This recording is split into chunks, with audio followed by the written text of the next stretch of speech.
Hi everyone. Today I just want to go a bit more into detail about the 4 calming down strategies I gave you yesterday. So 1, you need to stay calm. Why do we say that? Because you are co-regulating your child's emotions and feelings. You are the role model. You are modeling how to self-regulate. And when your child is in crisis point, this is when we absorb each other's feelings. So the way that you're feeling at that point, and you feel people are staring at you and you can feel the anxiety and the anger and the frustration, that's exactly how your child is feeling.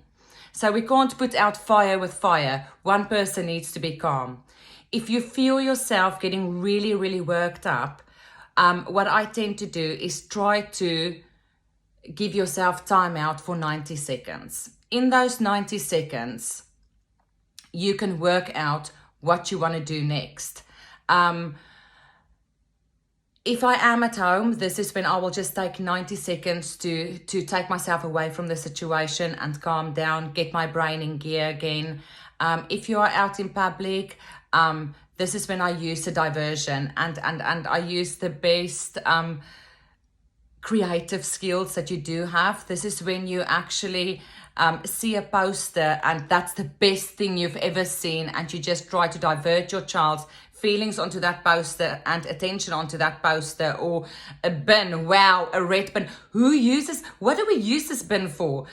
Everybody puts their litter inside this red bin. Wow, where's the truck to come and collect the bin bag?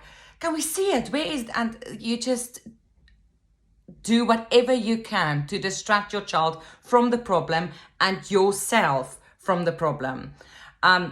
Diversion and distraction again. If you are at home, like I said yesterday, if you have a fiddler or if you're in school, this is when you can have a fiddle box out or a fidget box with some fidgets. I like these drawing cards, and I will just get a card out and I will start to do drawing myself, and the child will just join in. And why do I not ask a child? For example, if I have these magnetic blocks, I won't say to a child, "Ooh, can you make this into a cube for me?" Because then you are giving an instruction, you are giving a demand, which could again just deteriorate the situation. So I will sit and try and work this out and say, "Oh, I wonder how you make a cube. What can I do next?" And this way you are diverting your feelings, emotion onto the object, and the child will then join in. So actually, let me help you. This is what you can do. So this is diversion and distraction. You're trying to get your attention and the child's attention off of the problem in order to calm them down. Because remember what I said, you can't teach a child anything. You can't get through to them when they are in crisis point. You want to cool them down. If you want to use a 5-point scale, I always say we need to bring ourselves down to a 1. You can have that visual too. I will in a next video show you the visual scales that I use. Again, distraction, or you can have maybe some IQ puzzles, Rubik's cubes, or something like that. And then breathing. I said yesterday the lazy 8, inhale and exhale. You can also do, if your child is not feeling in a confrontational mood, and you know your children and you know that it's okay to touch them at that point on their back, you can do the lazy 8 on their back.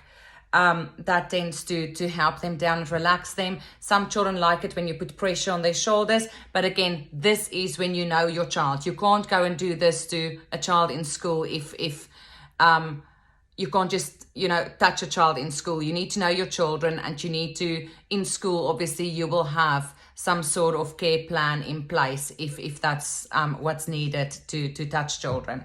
And at home, you can always have, bubbles. Bubbles could be a way of blowing, calming yourself down and just balancing yourself again. This is what we want. We just want to find balance again in order to